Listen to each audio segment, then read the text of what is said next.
Buonasera a tutti, benvenuti in libreria Italipost. Stasera è qui con noi Alessandro Marzomagno per la presentazione del suo libro Casanova. Allora, intanto benvenuto anche a te Alessandro. E per chi non lo conoscesse, Alessandro è nato e cresciuto a Venezia, laureato in storia veneta all'Università di Venezia, è il direttore di Ligabue Magazine, semestrale edito dalla Fondazione Giancarlo Ligabue, scrive nelle pagine culturali del quotidiano Il Gazzettino. Fino a qualche anno fa faceva il cronista in senso proprio, lavorava per il settimanale Diario, in particolare si occupava di esteri. Oggi invece pubblica libri di divulgazione storica. È un attento conoscitore della storia veneziana, come si può notare dalle sue ultime pubblicazioni. E questa sera siamo qui per la presentazione del suo libro Casanova, che in queste 336 pagine narra le vicissitudini di un leggendario avventuriero, che era Giacomo Casanova, uno scrittore, filosofo, libertino veneziano, che è famoso principalmente per le sue avventure amorose, ma non solo. Come prima domanda ti chiedo, Alessandro, come mai hai deciso di approfondire proprio questo personaggio, che sicuramente è una figura che ha un legame profondo con la tua città, ma non è l'unica, e qual è stata l'ispirazione che ti ha portato a scrivere questo libro? E in particolare, qual è stato il tuo primo incontro con Casanova? Bene, bene, intanto grazie a tutte e a tutti, buonasera. Dunque, il pretesto è stato, anche se non sembra perché il libro è uscito quest'anno, è che l'anno prossimo sono i 300 anni della nascita di Casanova, no? Che era nato nel 1725. Poi vabbè, a me piace il Settecento, è un secolo che mi affascina, insomma. Ci sono un sacco di cose da raccontare, divertenti. Avevo già, così anche rispondo all'altra parte della tua domanda, avevo già incrociato Casanova in passato, un po' perché Storia della mia vita si usa anche come fonte, perché fornisce moltissime notizie sul Settecento, per cui gli storici che si occupano di quel periodo utilizzano testi vari, tra i quali quello di Casanova, ma posso dire anche tante relazioni di viaggio, per esempio, che si insomma di chi faceva il Grand Tour, no? Che scriveva libri, per avere notizie su quell'epoca, ecco. Quindi avevo usato, lo conoscevo e quindi poi ho pensato così di scrivere su di lui, no? Visto che c'era questo anniversario. Quest'anno c'è Marco Certo. Polo, 700 anni E dalla 300. morte, l'anno prossimo Casanova. Cosa li uniscono? Che tutti e due hanno scritto un libro in francese. Sono uniti. Infatti è un aspetto secondo me interessante. Sia Marco Polo sia Casanova non sono stati gli unici della loro epoca a fare quello che hanno fatto, no? Cioè, Marco Polo non era l'unico mercante veneziano a essere andato in Cina e tantomeno l'unico italiano. Purtroppo mi pesa un po' dirlo, ma c'erano molti più genovesi che veneziani in Cina.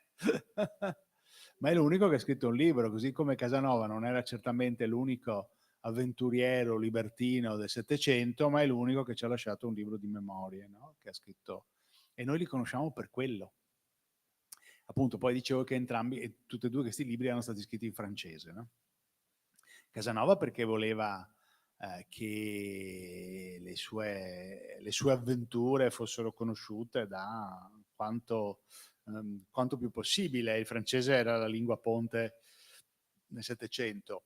Invece le Meraviglie du Monde, o poi Il Milione, erano state scritte in francese perché Marco Polo aveva dettato a Rustichello, che era un pisano, era un romanziere che scriveva in francese. E quindi sei partito proprio da Storia della mia vita di Casanova, hai fatto un lunghissimo lavoro di ricerca che adesso ci racconterai quanto è durato. Ti sei letto tutto Storia della mia vita, che è una delle opere più famose di Casanova, che offre uno sguardo molto dettagliato sulla sua vita, e hai riportato a noi la storia di questo personaggio, che è fatta non solo di seduzione, perché noi lo associamo alla dicitura di Casanova, che è entrata un po' nel nostro linguaggio, ne parlavamo prima. Sei un Casanova, che vuol dire, è un termine che associamo a un uomo che cerca avventure galanti e che riesce ad avere successo, a notevole successo. Però Casanova non era solo questo. E nel libro emergono i viaggi che ha fatto, in particolare, i tantissimi viaggi. Era anche un uomo di cultura e di intelligenza molto grandi, e volevo fare un confronto tra questo aspetto un po' comune del Casanova seduttore e tutti gli altri aspetti della personalità di Casanova. Sì, dunque, diciamo che poi l'idea del libro mi è venuta in corso d'opera, cioè l'idea di impostare il libro in questo modo mi è venuta in corso d'opera leggendo proprio Storia della mia vita, no? Storia della mia vita, l'edizione italiana, quella più importante, che era stata pubblicata dalla Mondadori dal 64 al 67 con la curatela di Piero Chiara, magari qualcuno se lo ricorda, era uno scrittore piuttosto famoso ed era un casanovista, studioso di Casanova e anche biografo di Casanova. Quest'opera sono 7 volumi con oltre 5.000 pagine. Vabbè, diciamo che l'ultimo volume è soprattutto di apparati, però i precedenti 6 volumi me li sono letti tutti e appunto leggendo quest'opera poi mi sono reso conto che in realtà ero partito dall'idea di scrivere una biografia di Casanova, che ci sarebbe anche stata, perché insomma poi l'ultima biografia di Casanova in senso così divulgativo è insomma, di una trentina d'anni fa. Però ho seguito il suo racconto, ho visto quello che l'Europa che descriveva, quello che raccontava, e quindi ho, d'accordo con l'editore, ho cambiato l'impostazione del libro. Infatti questo libro non è una biografia in senso classico, no?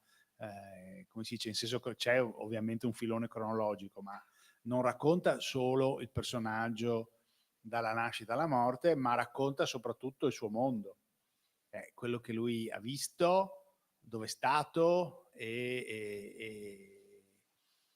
esperienze, e insomma, magari allargando anche poi lo sguardo su alcuni settori, no? Che tratta anche così, mi viene in mente l'igiene, la cura del corpo, Certo. di cui che nomina poco, perché si lavavano poco, e quindi poi lì insomma, sono andato un po' così, a sfrucugliare com'era, come veniva trattato l'igiene nel Settecento. Spoiler, pochissimo. Male. Male. Ecco. E quindi partendo da un personaggio si ha un quadro Sì, del mondo del infatti Settecento. secondo me questa è proprio la forza e l'interesse di Casanova, no? Che ci fa conoscere un mondo, ci fa conoscere l'Europa, e questa fama, appunto, come poi dicevi nella seconda parte della domanda, no? Che hai detto questa fama di seduttore che ha, perché per noi Casanova è un seduttore, ovviamente. È un Casanova con la C minuscola, come c'è un Don Giovanni, no? Ma mentre per Don Giovanni, ma in Spagna sono già 1300, che è un personaggio inventato, invece se si va a approfondire la figura di Casanova, beh, è ben diverso. Intanto Casanova non si sarebbe mai definito un avventuriero, forse un libertino sì per un certo periodo della sua vita, ma insomma non era poi quello che contava. Si sarebbe definito uno scrittore, un letterato, ha pubblicato 43 opere in vita, quindi insomma non poche, alcune anche insomma di peso, qualcuna anche che ha avuto una discreta diffusione, qualcun'altra che l'ha rovinato completamente dal punto di vista finanziario, perché è stato un flop totale. E, e vabbè, insomma, poi era un uomo del suo tempo, ha vissuto come un libertino settecentesco, e quindi ha anche praticato parecchio il il sesso, chiamiamolo così, la seduzione, ma in termini molto meno pronunciati di quello che si potrebbe pensare. Infatti Piero Chiara, vi dicevo prima, che ha contato varie cose, ha contato tra le varie cose anche le donne nominate nella storia della mia vita, e sono 116. Ora, Casanova ha vissuto 73 anni, ha avuto il suo primo rapporto sessuale a 18 anni, perché ce lo dice lui, 18, sì. e gli ultimi 13 anni della sua vita è stato in questo castello in Boemia dove faceva il bibliotecario, il castello del conte di Wallstein, in una località boema che al tempo si chiamava Dux, oggi si chiama Duchov e sta in Repubblica Ceca, e lì non ha avuto incontri femminili, almeno non ne riferisce. Quindi se facciamo 73 meno 18 meno 13 viene 42, 116 diviso 42 fa 2,7. Sì, non un numero astronomico. Diciamo, ora non so qui i signori in sala, però sicuramente qualsiasi bagnino di Rimini è stato più Casanova di Casanova, no? Quindi l'icona del dio della seduzione gliel'abbiamo Gliel'hanno messa noi. appiccicata addosso nell'Ottocento, perché Casanova era dimenticato sostanzialmente. Già ancora negli ultimi anni della sua vita non lo conosceva più nessuno, no? Perché quando poi è fuggito da Venezia nel 1782, e quindi, cioè, più che è stato costretto ad andarsene. E poi si finisce, prima va a Parigi e poi a Vienna, poi da Vienna finisce a Dux, lì è abbastanza isolato, per cui il suo nome non circola più. Poi muore, dimenticato. La prima edizione di Storia della mia vita del 1822, ma in tedesco, poi tra l'altro, che queste sono alcune cose un po' paradossali e ironiche, perché Casanova odiava il tedesco, non aveva mai voluto studiarlo e la prima edizione di Storia della mia vita esce in tedesco, perché il manoscritto era stato comprato da un editore tedesco. E quindi poi l'edizione La Forge in francese, che è quella su cui si basa tutto, anche il manoscritto ha una storia interessantissima, che rimane chiuso 120 anni in cassaforte. Cioè il manoscritto viene tirato fuori dalla cassaforte nel 1960, e quindi solo dal 1960 sappiamo per esempio che si intitolava il manoscritto Storia della mia vita e non Memorie. Tutte le edizioni precedenti al 1960 si intitolano Memoir, Memorie, no? Perché non si sapeva quale fosse il titolo. E quindi per vendere un prodotto di uno sconosciuto come era Casanova, si è usato il sesso. Allora, come oggi, il sesso fa vendere, no? E quindi È si è tanto. stato trasformato questo personaggio in un pornografo che seduttore. Oddio, c'è il sesso, non voglio dire che non ci sia in Storia della mia vita, ma non è l'aspetto preponderante. E nell'Ottocento era un espediente di marketing, ma anche un modo per allontanarsi e prendere le distanze dal Settecento, che l'Ottocento è il secolo bacchettone, moralista, quindi che guardava con orrore ai libertini del Settecento, no? L'Ottocento era, durante l'epoca vittoriana, si ricoprivano di tessuto le gambe dei tavoli, perché nemmeno le gambe dei tavoli dovevano essere nude, ecco. E quindi andare C'era a un po' di rigidità vedere in più. esatto, un testo dove si parlava, c'erano descrizioni esplicite, no? Di atti sessuali, ovviamente dicevano no, guardate, questi erano orrendi, guardate come siamo noi, invece persone dell'Ottocento, eccetera. Tra l'altro, visto che mi è venuto in mente una cosa, no? Dicevo sì, ci sono descrizioni esplicite da parte di Casanova, ma Casanova ha sempre usato un linguaggio metaforico, non è mai volgare, e il manoscritto di Storia della mia vita sono 3870 carte circa, l'edizione a stampa in italiano sono oltre 5.000 pagine, c'è solo una volta una parolaccia in tutto il testo, e che è una citazione poi, perché cita un proverbio e in questo proverbio c'è una parolaccia e scrive una parolaccia, se no non è mai volgare, usa sempre descrizioni, metafore per indicare gli organi sessuali, per indicare l'atto sessuale, e quindi davvero è molto attento da questo punto di vista. Quindi c'è un modo anche di trattare l'erotismo e la seduzione, tutto quello che riguarda il sesso in modo pacato e Sì, contenuto, assolutamente.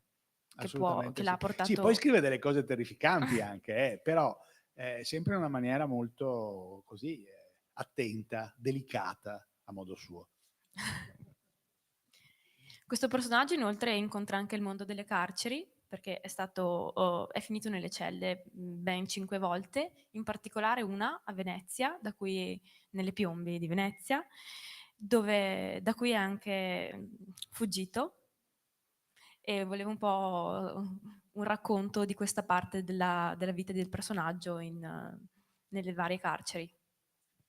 Sì, diciamo che l'episodio per cui è diventato famoso poi già ai suoi tempi è stata la fuga dai Piombi di Venezia, no?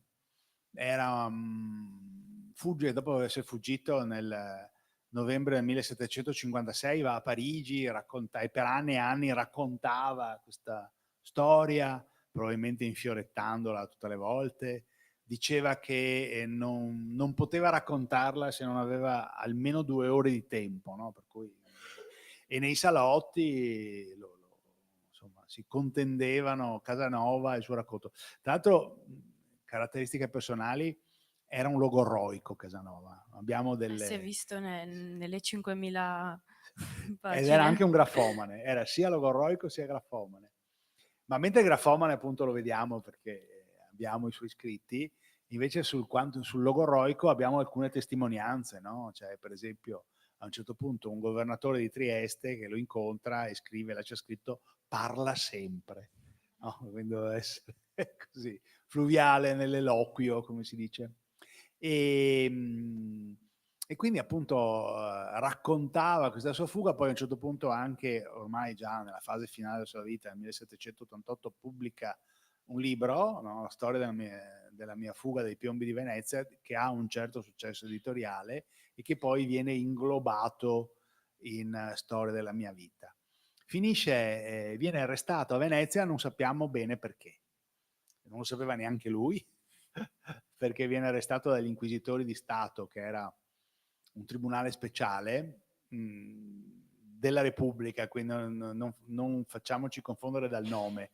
Gli inquisitori di Stato non avevano nulla a che vedere con la Santa Inquisizione o Sant'Uffizio.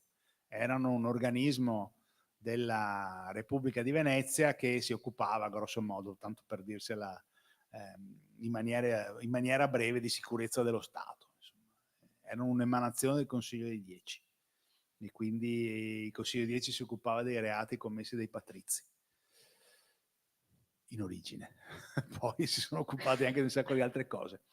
E aveva sia il Consiglio dei Dieci sia l'Inquisitore di Stato avevano un rito particolare per cui l'imputato non conosceva i capi d'accusa e non aveva diritto a un difensore. Quindi in altri organismi invece c'era addirittura, nel Quarantie per esempio, c'era addirittura il difensore d'ufficio a Venezia, che era insomma un concetto piuttosto avanzato per quei tempi, ma non in questi tribunali. Per cui Casanova appunto non sa quale sia il capo di imputazione di cui è chiamato a rispondere e non sa neanche a quanto viene condannato.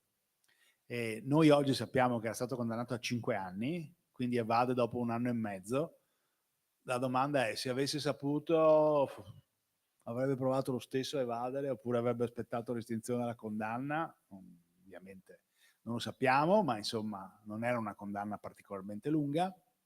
E nei verbali che ci sono rimasti c'è scritto che era stato condannato per oltraggio alla religione, e questo è poco credibile, perché intanto Venezia ha sempre avuto un rapporto molto, come si può dire, conflittuale con la Chiesa di Roma, dialettico se vogliamo dirlo in termini più eleganti, per cui insomma difficilmente si finiva in carcere per questioni religiose. E, e quindi è presumibile che i veri motivi fossero altri. Uno dei veri motivi potrebbe essere, ma è un'ipotesi ovviamente, che lo si volesse colpire perché si era affiliato alla massoneria, e quindi era un periodo quello in cui la parte del patriziato che legato alla Chiesa di Roma, diciamo chiamiamoli clericali per usare un termine attuale, stava cominciando a prevalere sulla parte del patriziato invece che era più così distaccata, insomma. E quindi volevano probabilmente dare un esempio, no? Casanova scrive di essersi affiliato alla massoneria a Lione, in Francia, ce lo racconta, poi della massoneria non racconta nulla perché era tenuto al segreto, però insomma è possibile che fosse uno dei motivi per cui l'avevano incarcerato. L'altro motivo, anche questo ovviamente ipotetico, è che pare che facesse la corte alla moglie di uno degli inquisitori, e per cui questo qua ha pensato bene di levarselo dai piedi facendolo rinchiudere in carcere. Comunque evade, appunto, con questa fuga rocambolesca. Nel novembre del 1756 scava un buco nel rivestimento di legno delle celle, anche questo poi bisogna specificare, no? I piombi avevano questo nome perché stavano nel sottotetto di Palazzo Ducale, e il tetto di Palazzo Ducale, non il soffitto delle celle come poi si racconterà nell'Ottocento, era foderato di metallo, per cui faceva ovviamente, come in tutti i sottotetti, faceva molto caldo d'estate e molto freddo d'inverno. Però c'erano persone che vivevano nei sottotetti a Venezia, no? Le servitù, i poveri vivevano nei sottotetti, e quindi il caldo d'estate e il freddo d'inverno non era una situazione sconosciuta, tanto che i piombi erano le celle dei detenuti di riguardo. E quando, perché non ha visto i pozzi, lì sì che, che era una situazione terrificante. I pozzi erano le celle al piano terreno che si allagavano con l'alta marea, no? Infatti invece i detenuti, i condannati al carcere duro, finivano nei pozzi, non nei piombi. Quando Stendhal viene a Venezia vede i piombi e commenta: a Parigi c'è chi paga l'affitto per vivere in posti come questo, insomma. Non che si stesse bene, ma non era neanche quella cosa così terrificante che poi viene descritta nell'Ottocento col mito nero di Venezia, quando Venezia era descritta come un posto oscurantista dove c'era una polizia tipo la Stasi, dove si finiva in carcere, si veniva strangolati di notte, insomma il mito nero che è stato creato dagli spagnoli e amplificato dai francesi. E quindi poi riesce a far avere questo spuntone al suo vicino di cella, che era un padre, un religioso di famiglia patrizia, padre Balbi, e anche padre Balbi scava un buco e poi i due scappano. Parliamo dopo di cibo, no? Parliamo dopo Quindi di dopo cibo. diremo che Evade Possiamo grazie... ricollegarci anche adesso, Esatto. perché Ah no, vabbè, poi ne diciamo dopo, insomma. Comunque adesso anticipo che evade grazie a un piatto di maccheroni. Cioè usa un piatto di maccheroni per evadere. Comunque vanno sul tetto, no, di Palazzo Ducale, e anche qui poi il racconto è molto interessante. Adesso appunto si vede quella cosa che dicevo prima che spiega il Settecento, no? Perché evadono alle 2 di notte, dice lui, di un giorno di novembre e aspettano, siccome c'è la luna piena, aspettano che la luna tramonti, perché altrimenti il chiarore lunare avrebbe proiettato la loro ombra sul selciato di Piazza San Marco, e quindi chi passeggiava in piazza si sarebbe accorto che c'erano due persone sul tetto di Palazzo Ducale. Che c'era gente che passeggiava in Piazza San Marco al chiaro di luna. Quindi si usava andare a passeggio di notte. Non c'era illuminazione pubblica nelle città, a Venezia come altrove, e per cui si sfruttava il chiarore naturale, e evidentemente si usciva anche durante la notte. E questo poi ce lo dicono anche altri, che sono andato a vedermi, appunto, come dicevo prima, qualche testimonianza dei viaggiatori del Grand Tour che proprio parlano di queste, del fatto che i veneziani uscivano la notte. E poi le 2 di notte non sono le nostre 2 di notte, perché l'ora nel Settecento non era l'ora che abbiamo noi oggi. Noi oggi usiamo l'ora francese. L'ora francese è il quadrante dell'orologio diviso in 2 cicli da 12 ore con 2 lancette. In precedenza si usava l'ora italiana, che c'è anche, mi sembra, sulla torre anche qua a Padova. Quadrante di 24 ore con una sola lancetta. Il punto è che la giornata aveva delle scansioni diverse, perché il tramonto con l'ora italiana, scusate, la fine della giornata con l'ora italiana era al tramonto e la nuova giornata cominciava mezz'ora dopo il tramonto. Quindi alle 23:30 finiva il giorno finiva la giornata e alle 24 cominciava la giornata nuova. Il punto è che il tramonto non è sempre allo stesso posto, no? Varia durante l'anno. E quindi le 2 di notte di novembre non sono le 2 di notte di giugno. Le 2 di notte di novembre, cioè 2 ore dopo il tramonto, sono circa le 7, diciamo così. Se pensiamo che il sole tramonti alle 5, le 2 di notte sono circa le 7. E quindi le ore cambiavano, no? A mano che col mutare delle stagioni. A noi sembra una cosa completamente astrusa, no? Il fatto che appunto mezzanotte sia vari dall'autunno all'inverno all'estate. Al tempo sembrava assolutamente normale e infatti quando Casanova fugge da Cesena con Henriette e si fermano poi a Parma in quegli anni lì, mi pare che fosse il 1738, adesso non vorrei sbagliare, ma insomma, come siamo intorno a quell'anno, a quegli anni, Parma era passata dagli spagnoli ai francesi, insomma, era cambiata per questioni ereditarie, era cambiata la famiglia ducale e quindi era una famiglia francese che adotta l'ora francese. Un oste di Parma si lamenta con Casanova dicendo: non si capisce più niente, adesso non sappiamo più che ora è. Prima si mangiava quando si aveva fame, adesso ci obbligano a mangiare a mezzogiorno. Pensate se ci fosse stato Facebook cosa sarebbe successo. Allora, è chiaro che Casanova fosse un personaggio eclettico e passiamo dal suo nominare 22 giochi nelle sue pagine, perché era anche un giocatore d'azzardo e spesso barava, ai suoi viaggi. Ha viaggiato tantissimo, nei 73 anni della sua vita ha visitato 213 volte un centinaio di città e ha incontrato anche ben 12 sovrani regnanti e oltre a nominare anche le donne con cui è stato, ha nominato 120 diversi piatti perché era un amante del buon cibo. E mi ricollego a quello che hai appena detto della fuga dal carcere dei Maccheroni per parlare di questa sua passione per il buon cibo. E questa la condivido. Ah, Ecco. bene. Si vede, no? Quindi sì, Casanova era un buon gustaio, era un gourmet.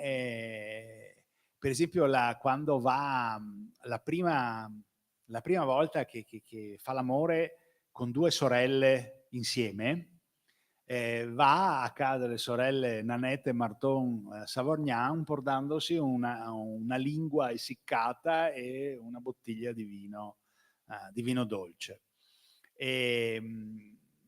Nomina molto spesso le ostriche e anche qui ci sono delle domande da farci, no? Perché intanto, per esempio, una sera che era con una fanciulla si ingolano 50 ostriche a testa. Io mi domando, forse sarebbe meglio non provare, cosa succede dopo che si sono mangiate 50 ostriche.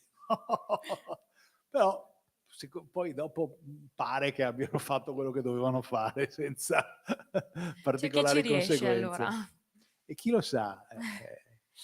E poi ci racconta che le ostriche più pregiate erano le ostriche dell'Arsenale di Venezia.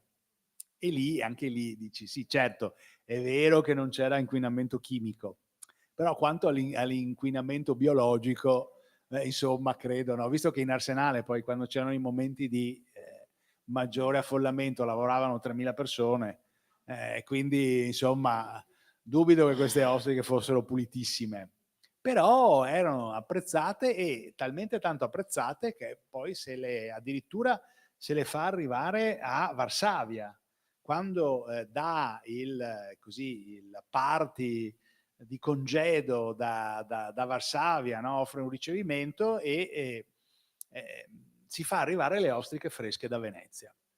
E questo, vive, sì, perché se no non si sarebbero potute mangiare. E anche questo ci dice delle altre cose. Intanto i collegamenti, no? Si viaggiava in carrozza, ma evidentemente la rete dei collegamenti era tale che potevano arrivare delle ostriche da Venezia a Varsavia. Poi se l'ha fatto lui, non credo che sia stato l'unico in tutto il Settecento a farsi spedire ostriche fresche da una parte all'altra, ma evidentemente era una cosa che si faceva. Poi non sappiamo se le trasportassero dentro barili d'acqua salata oppure nelle alghe, comunque insomma si poteva fare. E appunto insomma erano molto apprezzate. L'altro piatto che nomina, che abbiamo, appunto, di cui abbiamo già detto che è il piatto della sua vita, sono i maccheroni.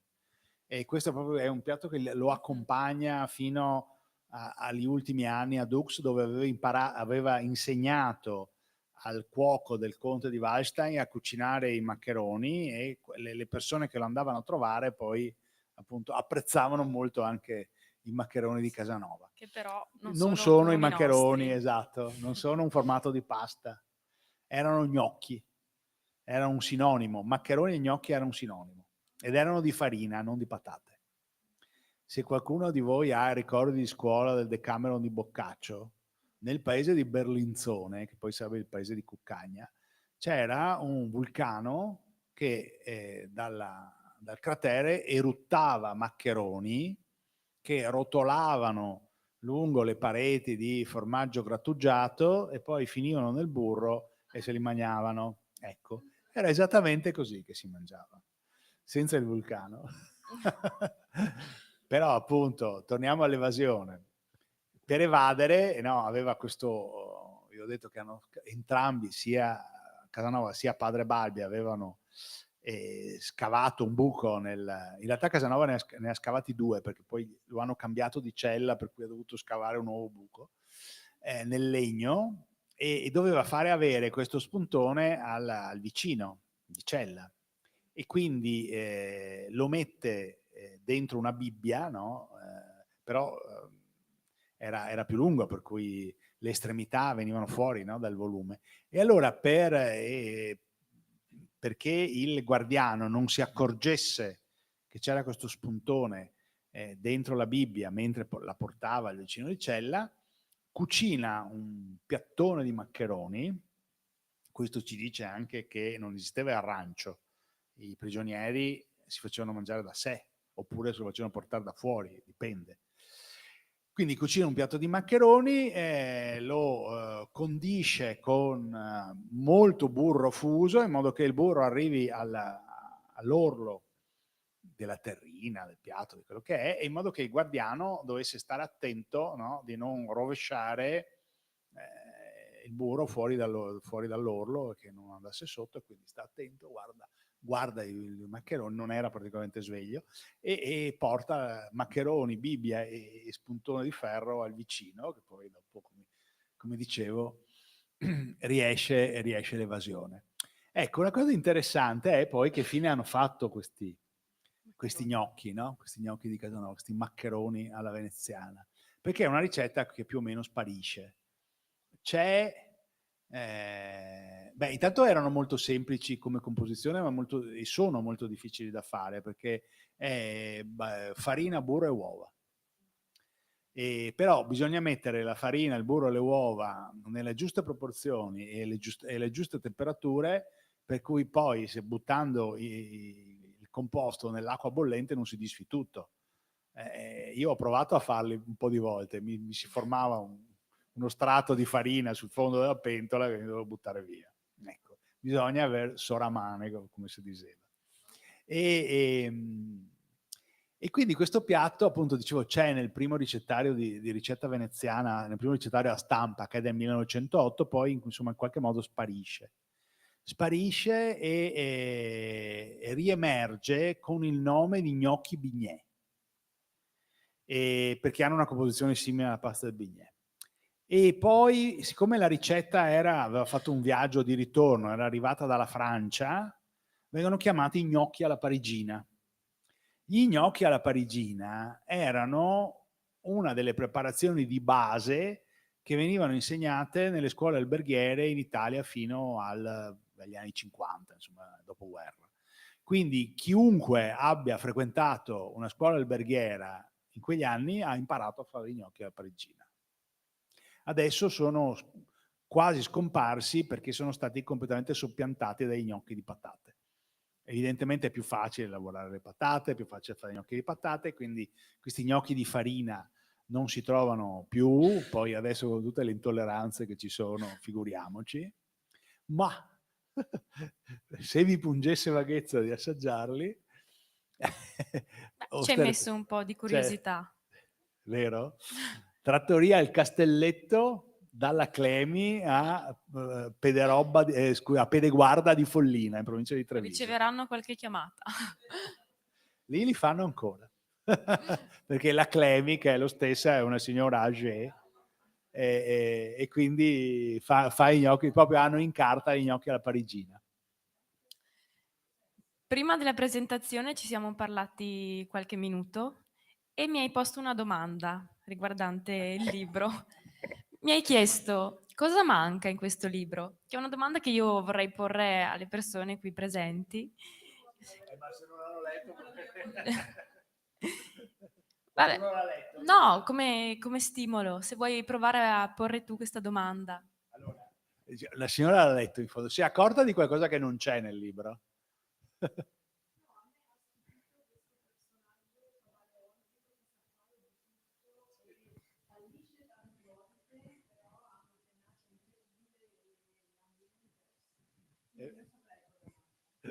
È vero, è vero. Perché È adesso vero. diamo anche la risposta alla E domanda. poi è anche un personaggio molto malinconico, poi magari ne parliamo anche, che secondo me è sorprendente questo.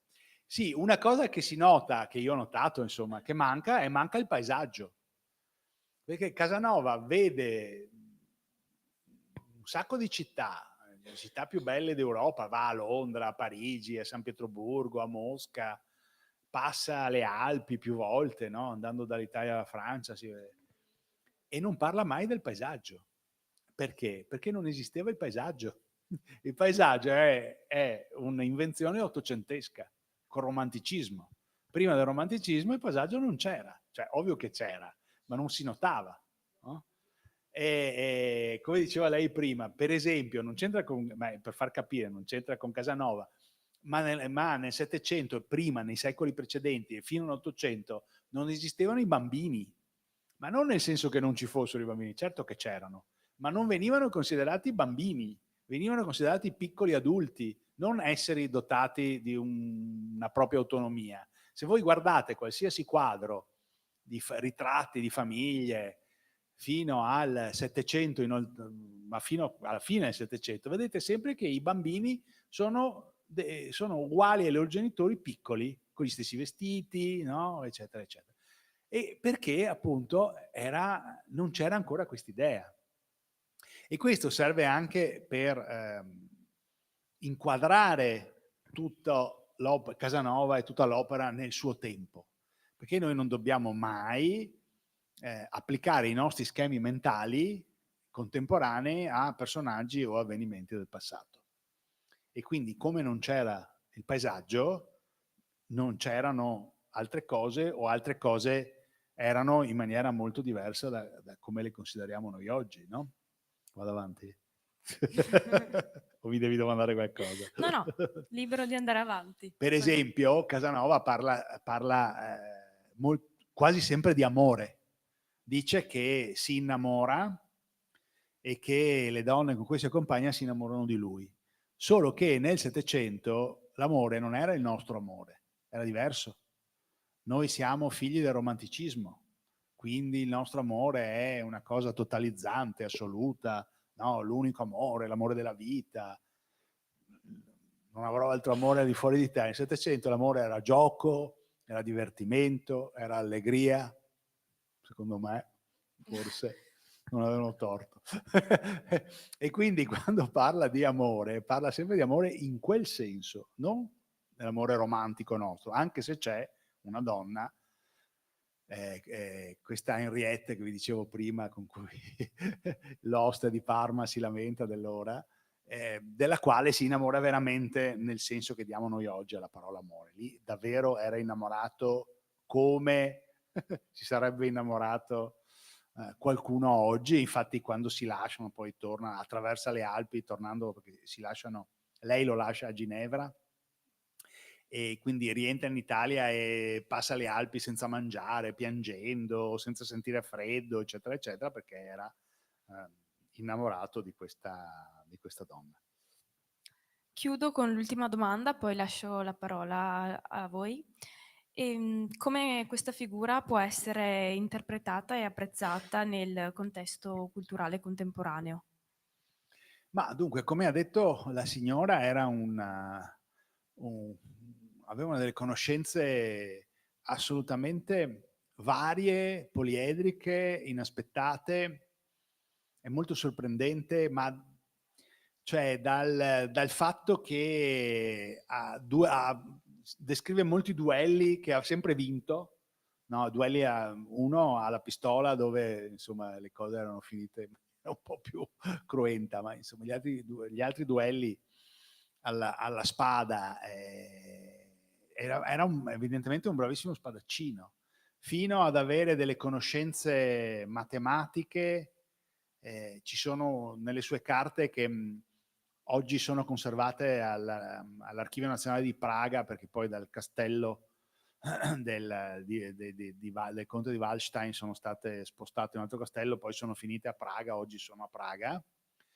E ci sono numerosi appunti matematici, aveva anche pubblicato un'opera dicendo che aveva risolto il problema della quadratura del cerchio, cosa che invece non aveva risolto perché è impossibile risolverlo, quindi, però aveva delle conoscenze assolutamente approfondite. Infatti ho chiesto qui a Padova al professor Massimo Marchiori, che forse qualcuno di voi ha sentito nominare, insegna matematica al BO ed è stato colui che ha elaborato, che ha scritto l'algoritmo su cui si basa Google, il motore di ricerca.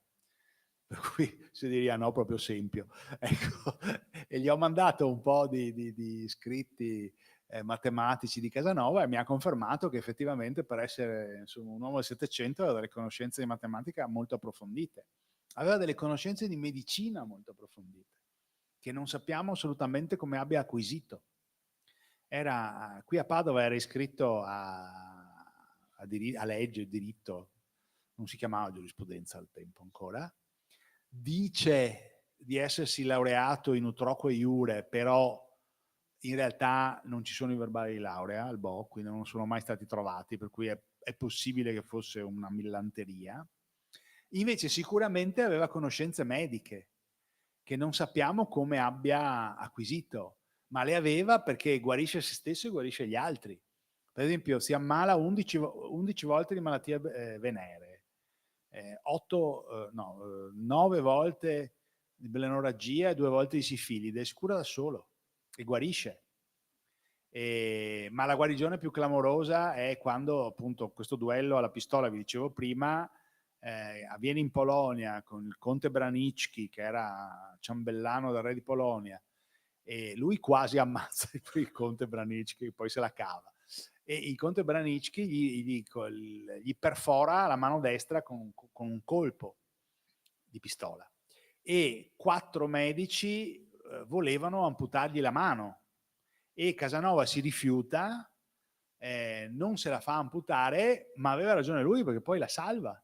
Effettivamente non era in cancrena, i medici dicevano che era in cancrena, lui diceva di no, e poi la salva e riacquisisce l'uso della mano destra, quindi evidentemente aveva cognizioni di medicina che a noi sono ignote, cioè che a noi sono ignote, che non sappiamo come abbia potuto acquisire. E poi insomma abbiamo accennato, era un baro, è stato un altro avventuriero, aveva addirittura pubblicato un manuale, no, per barare, Storia dei Greci, perché in maniera poco politicamente corretta i bari erano detti greci, non so se c'era qualche greco in sala, però li chiamavano così, forse perché avevano cattiva fama, no?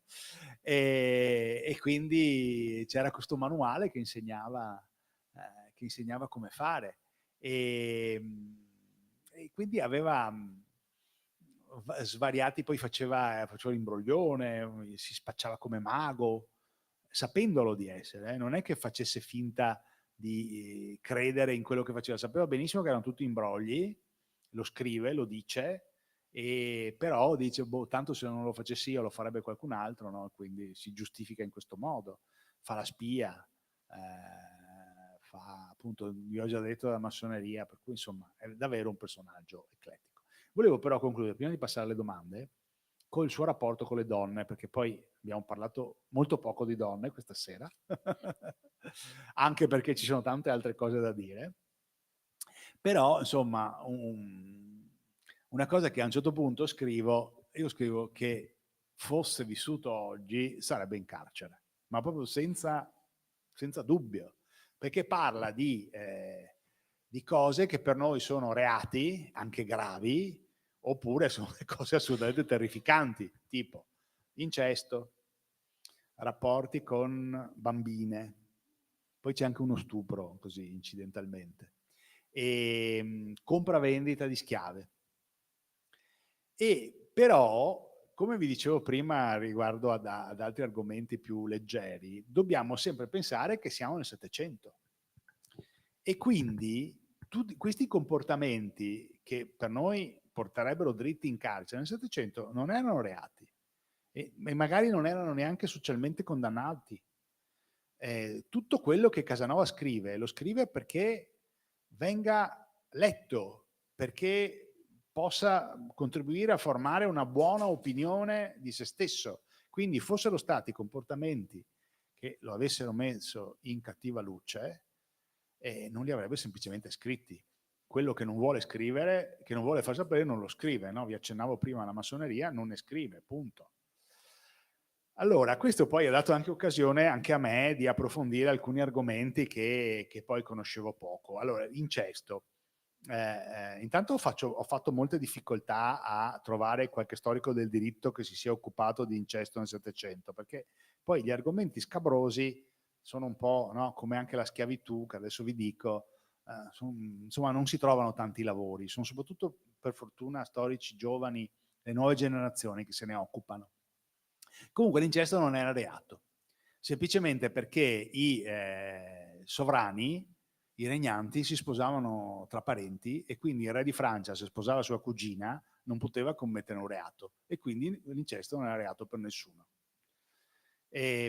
Rapporti con bambine, dice di aver avuto un rapporto, tra l'altro la sua figlia, incidentalmente, con una bambina di 11 anni, ma nel territorio della Serenissima l'età legale per sposarsi era 12 anni per le donne. In altri stati dell'antico regime era 10 anni. Quindi era considerato accettabile, non auspicabile, ma accettabile, che una bambina, per noi è una bambina ovviamente, avesse dei rapporti, possibilmente col futuro marito, ma insomma, se no, anche prima del matrimonio. E quindi si poteva sposare a 12 anni, prima del matrimonio era 11. Schiavi. Anche qua è stato piuttosto interessante, perché Casanova dice di voler comprare una schiava nel lazzaretto di Ancona, quando stava facendo la quarantena. E era la schiava greca di un padrone turco e la vuole comprare, poi insomma non riesce, eccetera, eccetera. E poi invece in Russia compra una ragazzina di 13 anni, una contadina, una serva della gleba. Questo l'abbiamo studiato a scuola, no? Che c'era la servitù della gleba in Russia. Bene, allora io mi sono posto la domanda, ma quando è stata abolita formalmente la schiavitù qui, diciamo nei territori della Serenissima? E anche questa è insomma, ho fatto un po' di difficoltà a avere una risposta a questa domanda, finché appunto ho trovato una giovane storica. Ci sono molti testi sulla schiavitù, sui prigionieri di guerra, insomma, quelli non solo di guerra, su quelli che venivano catturati, portati in Nord Africa, poi si chiedeva il riscatto, c'erano delle confraternite che si occupavano in tutti gli stati cristiani, diciamo così, che si occupavano di riscattare i prigionieri, raccoglievano fondi, insomma era un'attività per cui quella cosa lì è studiata. Ma gli schiavi domestici, quelli che stavano nelle case, non se ne è occupato nessuno. Voi provate anche lì, torniamo ai quadri, pensate a tutti i quadri che ci sono e ci sono sempre i moretti. Quei moretti erano schiavi, venivano comprati. Poi non è che fossero frustati nelle piantagioni di cotone dell'Alabama, però non erano liberi.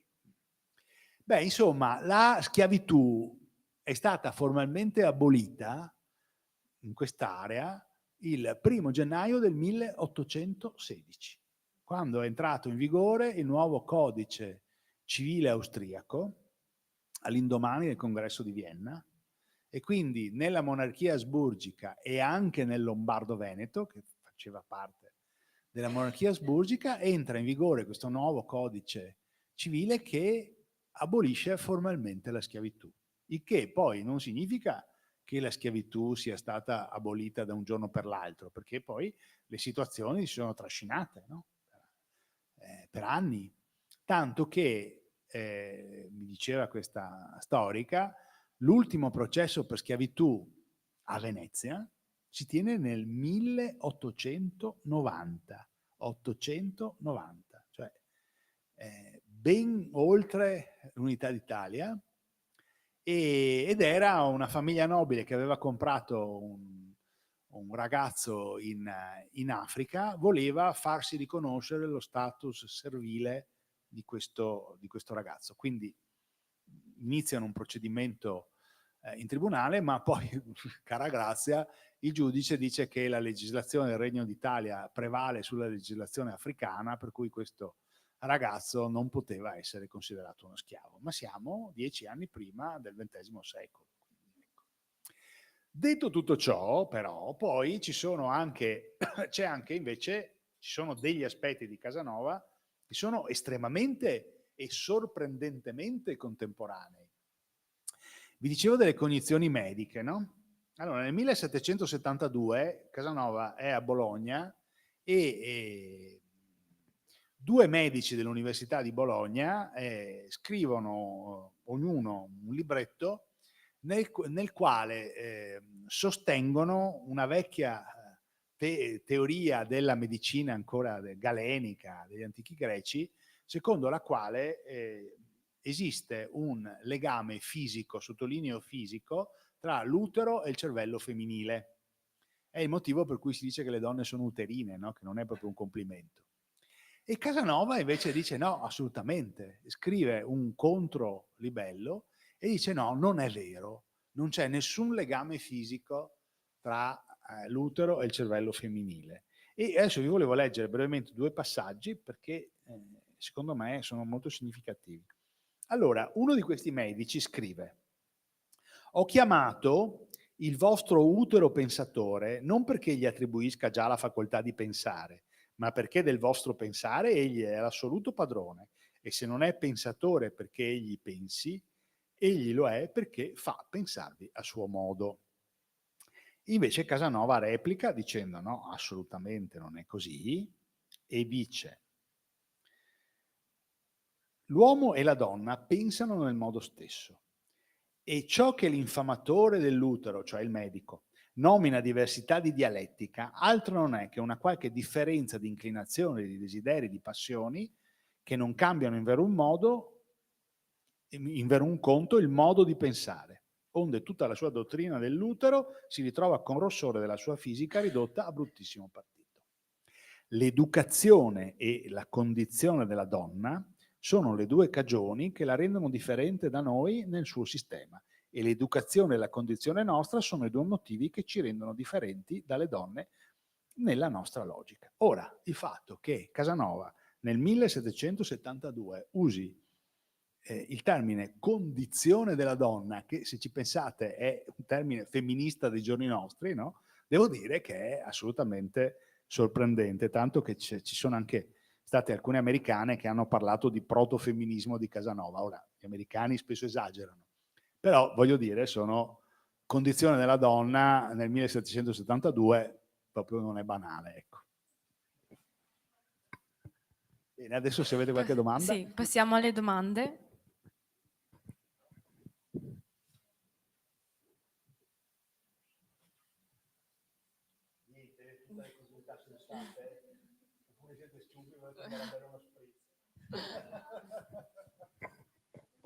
Prego. Aspetti che le do il microfono perché c'è anche Grazie. Volevo sapere se si sa qualcosa delle origini della sua famiglia, se da chi proveniva, insomma, il padre, il nonno era di Parma, quindi sicuramente viene da Parma. Poi si era inventato una serie di ascendenze così molto fantasiose che faceva derivare il nome della famiglia dalla Spagna, ma non è assolutamente provato. C'erano anche, conosce anche un Casanova a Napoli, che probabilmente era venuto dalla Spagna, perché insomma Napoli al tempo era un viceregno spagnolo, no? Però insomma quel che è certo è che il padre era parmigiano, insomma, la famiglia veniva da Parma. Dopodiché, anzi, il padre ufficiale, perché poi in realtà il suo vero padre molto probabilmente era un patrizio, era Michele Grimani, no? Infatti vi dicevo prima, vi avevo accennato che era un personaggio molto malinconico, triste, perché uno dei motivi che lo immalinconisce è che per tutta la vita ha sempre avuto questo enorme senso di rivalsa, perché si sentiva escluso, cioè non si sentiva, veniva escluso dalla classe sociale alla quale lui si sentiva di appartenere, perché lui si considerava nobile in quanto figlio di un nobile, ma la nobiltà lo rifiutava perché era un figlio naturale, ecco. Quindi invece la mamma, la nonna era friulana, la nonna materna, che poi è la donna che lo alleva, perché la mamma lo lascia da bambino, se ne va, la mamma era attrice, veniva tutta la sua famiglia, era una famiglia di attori e attrici, la mamma se ne va e quindi viene allevato dalla nonna, che era probabilmente della Valcellina, era friulana comunque. No, ha avuto figlie naturali, però poi si sono persi. Discendenza ufficiale? No, non ha avuto nessun figlio ufficiale. Ha avuto alcune figlie, i maschi non ne nomina, alcune figlie naturali, che però poi, insomma, la discendenza si è perduta.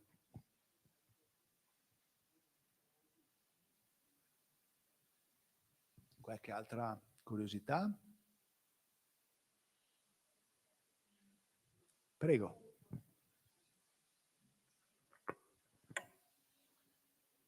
Così era solo una curiosità, perché prima ha nominato il fatto che lui non scriveva mai in maniera volgare degli argomenti. Se aveva avuto come un'influenza dal punto di vista letterario rispetto alla letteratura francese come quella di De Sade, Filosofia del boudoir, cose di questo genere. Non mi sembra, perché invece la letteratura francese è molto cruda, al contrario.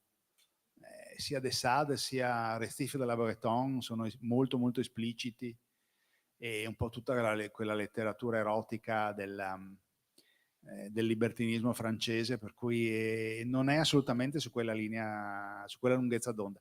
Diciamo che per molti aspetti Casanova si distingue dalle altre persone della sua epoca, no? Si distingue da questo punto di vista dagli altri libertini, e poi anche perché dagli altri avventurieri, perché ha sempre un rapporto positivo con le donne.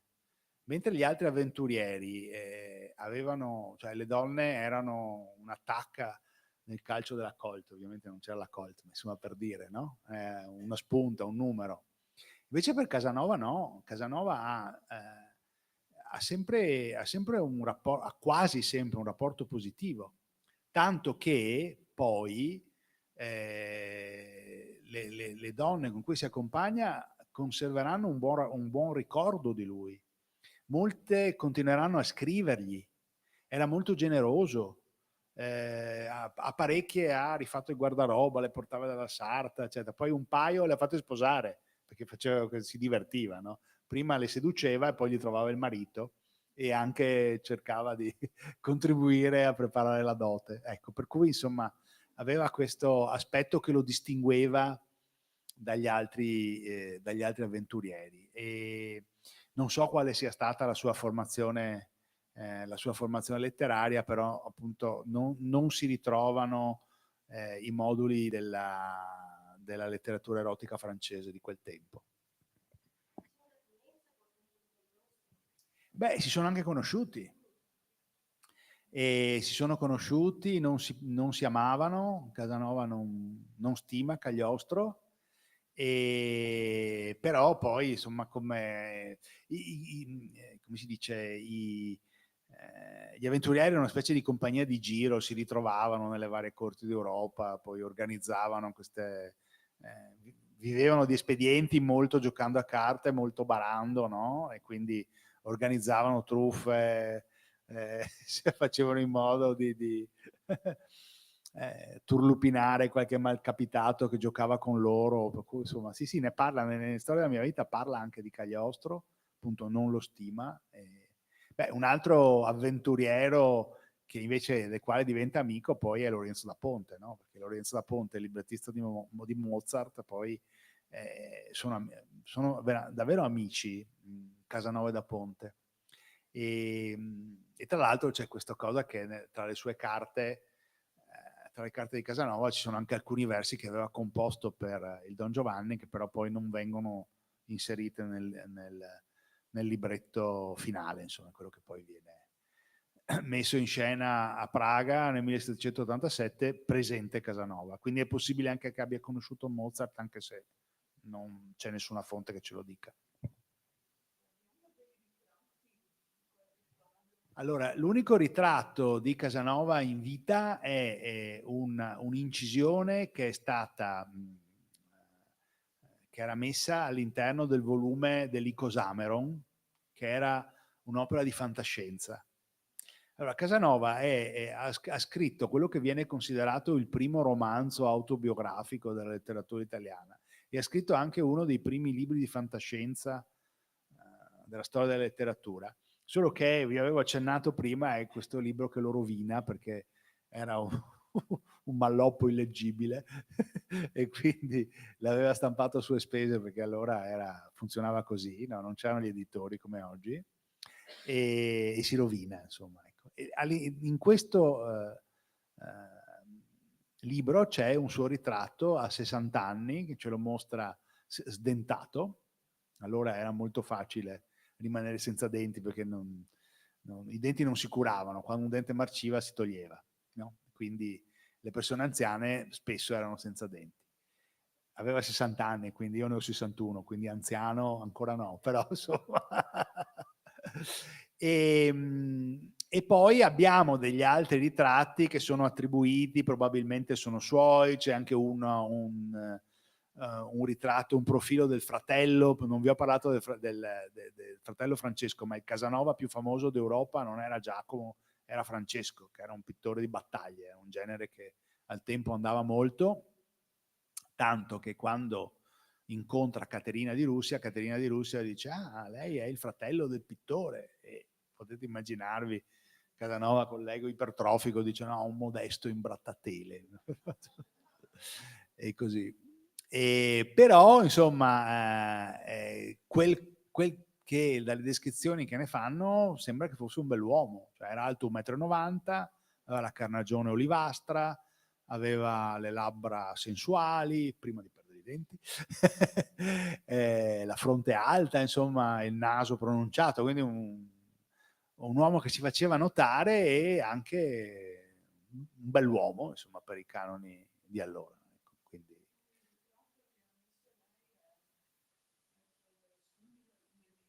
Sì, sono ripresi poi da questi ritratti. Poi c'è un quadro che si ritiene sia Casanova, appunto poi questo profilo del fratello, ci sono state trovate degli altri ritratti che molto probabilmente lo raffigurano, però l'unico certo è questo del libro.